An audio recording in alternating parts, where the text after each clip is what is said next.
কি গো, এখনও ভাতগুলো শেষ করনি? মাছটাও তো পড়ে আছে, রান্না ভালো হয়নি?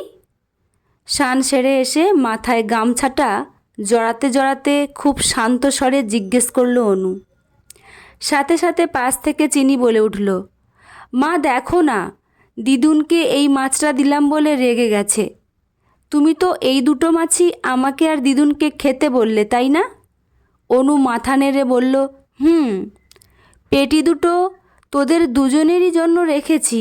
সাথে সাথে স্বপ্না দেবী বললেন, কি বলিস অনু তুই?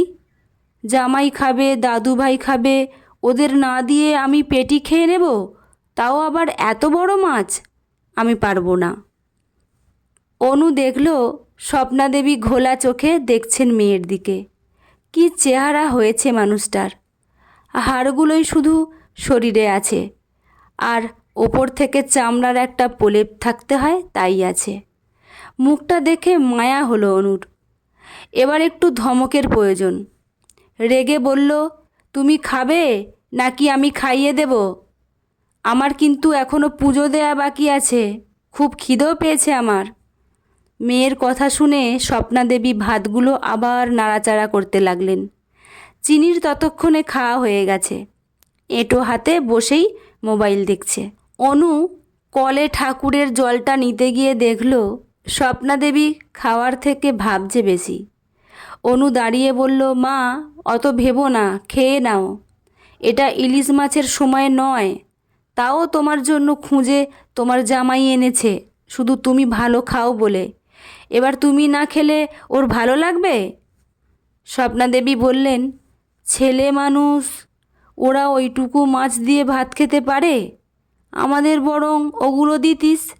স্বপ্না দেবীর কথা শুনে মোবাইল থেকে মুখ তুলে দেখল চিনি একবার, চোখে মুখে বিস্ময়। অনুর মনে পড়ল ছোটবেলার কথা। ও আর ওর দাদা প্রায় 4 বছরের ছোট বড়। ছোট থেকেই দেখে আসছে বড় মাছের পিসটা দাদার পাতেই পড়তো। মাংস খেতে খুব ভালোবাসতো অনু, কিন্তু দাদার বাটিতে ওর থেকে 2 পিস হলেও বেশি থাকতো। পুজোতে জামাও 2-1টা বেশি পেত দাদাই। বাবা প্রচণ্ড ভালোবাসতেন অনুকে, কিন্তু কাজের সূত্রে বাইরে থাকায় সংসার পুরোটাই ছিল স্বপ্না দেবীর হাতে। উনি অনুকে ভালোবাসতেন না সেটা নয়, ওনার মনে আজও এটাই ধারণা যে ছেলে মানুষ বলে ভালো জিনিসের অংশীদার শুধু ওরাই। চিনির অবাক করা মুখ দেখে অনু হেসে ফেলল, বলল, মা তোমাকে যেটা দেয়া হয়েছে খাও।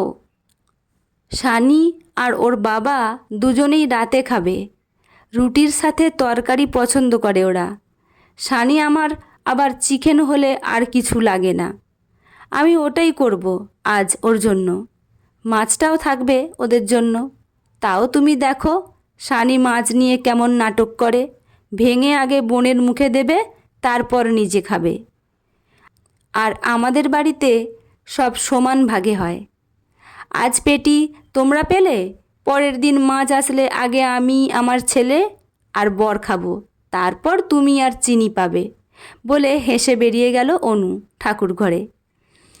এক ছেলে এক মেয়ে এই অনুর, ঠিক স্বপ্না দেবীর মতোই। ছেলে বড়, মেয়ে ছোট। স্বপ্না দেবী কোনোদিন আলাদা করে মেয়ের যত্ন নেননি। ভালো মাছ, ভালো জামা, ভালো জুতো, এমনকি জন্মদিনের পায়েসটাও ছেলের জন্য করতেন। মনে আছে অনুর বিয়ের আগের বছর জন্মদিনে যখন বিয়ে ঠিক হয়ে গেছে, মনটা খুব খারাপ লাগছিল স্বপ্না দেবীর। সেদিন প্রথম মেয়ের জন্য টান অনুভব করছিলেন। সে বছর নিজের হাতে পায়েসও বানিয়েছিলেন, কিন্তু মেয়েটা খায়নি। এক বন্ধুর বিয়েতে গেছিল, পরের দিন ফিরেছে। ফোনে স্বপ্না দেবী বলেছিলেন, তোর নামে পায়েস বানালাম। অনু বলেছিল, দাদাকে খাইয়ে দাও। হয়তো গলায় সেদিন অভিমান ছিল, যেটা স্বপ্না দেবী বুঝতে পারেননি। সত্যি সেদিন ওই পায়েসটা ছেলেকে হোস্টেলে পাঠিয়ে দিয়েছিল। ডাক্তারি পড়ার জন্য হোস্টেলে থাকতো অর্ণব।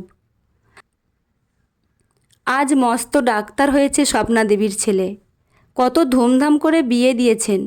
পুরো পাড়ার লোক আজও বলে অনুর বিয়েটা বরং খুব সাদামাটা ছিল। ওর বাবা বলেছিল, আরও জাঁকজমকের কথা, কিন্তু স্বপ্নাদেবী চাননি। বলেছিলেন, মেয়ের বিদায় এত ঘটা করে দেয়ার কি আছে, এটা তো দুঃখের ঘটনা। ছেলে ছেলে করে পাগল হয়ে গেছিল স্বপ্নাদেবী। সেই ছেলেই বিয়ের পর থেকে ছাড়া ছাড়া হয়ে গেল, আর বাবা মারা যাওয়ার পর তো আলাদাই হয়ে গেল। আজ দিন সাতেক বিছানায় পড়েছিলেন, একটাবার ফোন পর্যন্ত করেনি অর্ণব, অথচ অনু দুবেলা খোঁজ নিত। শেষমেশ বেগতিক দেখে বরকে পাঠিয়ে নিজের কাছে আনিয়ে নিল। দিদুন, খাও তাড়াতাড়ি, আমি তোমার থালাটা নেব বলে বসে আছি। মায়ের পুজো করে খেতে খেতে 4টে বাজবে, তাই এই থালাগুলো আমি ধুয়ে রাখব। চিনির তাড়াতে তাড়াতাড়ি ভাতগুলো মুখে ঢোকালেন স্বপ্নাদেবী। কতদিন পর ভালো করে খাচ্ছে আজ, কত যত্ন আছে এই খাবারে, অথচ মেয়েটাকে কত অযত্নে বড় করেছেন। সন্ধে 7টায় বাড়ি ফিরল সানি।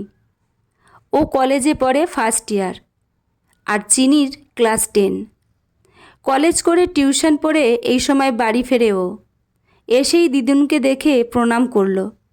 স্বপ্নাদেবী দেখলেন সানিকে পুরো অর্ণবের ছোটোবেলার মতো দেখতে, মুখের আদল, গালের হালকা দাড়ির রেখা, এমনকি গলায় স্বর। বলে একটু দূরে থাকে বলে অনু খুব একটা বাপের বাড়ি যায় না। বাবা মারা যাওয়ার পর তো হাতে গুনে কয়েকবার গেছে।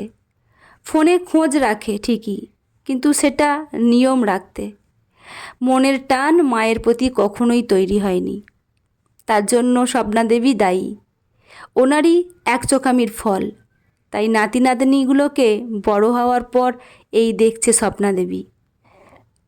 নিজের অজান্তেই বলে ফেললেন স্বপ্নাদেবী, সানিকে দেখতে পুরো বাবুর মতো, তাই না অনু বল? অনু রাতের রুটির আটা মাখতে মাখতে বলল, ওটাই তো ভয়, পড়াশোনাও তোমার বাবুর মতোই তুখোর, কিন্তু স্বভাবটা ঠাকুর ঠিক রাখুক। আশা করি ওটা তোমার বাবুর মতো হবে না। আমি ওকে ওরকম মানুষ করিনি, ছোট থেকে শিখিয়ে দিয়েছি বোন পরিবারের ঠিক কোথায়। একটু যেন ব্যাকা লাগলো অনুর গলাটা। চিনি, সবার জন্য চাটা বসা মা। পরিস্থিতি সামলে নিয়ে মেয়ের উদ্দেশ্যে বলল অনু। চিনি ঘর থেকে বলল, দাদা বসাক, আমি পারবো না।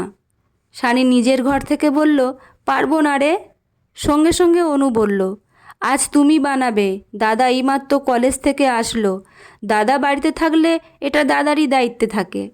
নিজের ঘর থেকে সানি বলল, ঠিক হয়েছে। চিনি বলল, ধুস, ভালো লাগে না, বলেই দুমদাম করে ঘর থেকে এসে রান্নাঘরে ঢুকলো। কিছুক্ষণের মধ্যে চা করে আনলো সবার জন্য, সাথে নাগেটসও ভেজে এনেছে দাদার জন্য। চায়ের ট্রেটা রেখে বলল, দাদা ডাইনিংয়ে আয়, চা এনেছি। চিনি চা দিল স্বপ্নাদেবীকে, অনুকেও। সানি এসেই প্লেট থেকে 2টো নাগেটস তুলে বোনের মুখে দিয়ে বলল, হাঁ কর। চিনি বলল, তুই খা, পেট ভরা আমাদের। সানি বলল, হাঁ কর তাড়াতাড়ি, না হলে পেট ছুটবে আমার। চিনি হেসে হাঁ করল। তারপর সানি প্লেট আর চায়ের কাপ নিয়ে সোফায় এসে বসল। সুন্দর দৃশ্য, অবাক হয়ে দেখছেন স্বপ্নাদেবী। ভাবতেই পারেন না এরকমটাও হয়। স্বপ্নাদেবীর চোখ মুখ দেখে একরাশ অহংকার ভরে গেল অনুর মুখটা। এটাই তো টান, এটাই তো ভালোবাসা। দাদার কষ্টে বোন কাঁদবে, বোনের আনন্দে দাদা হাসবে, এটাই তো পরিবার, এটাই সুখ। আর সুখটা পেতে গেলে ছোট থেকে চারা গাছগুলোকে সঠিক শিক্ষা দিতে হয়। আর সেই শিক্ষায় ঘাটতি থাকলেই ভাঙন ধরে যায় পুরো পরিবারে।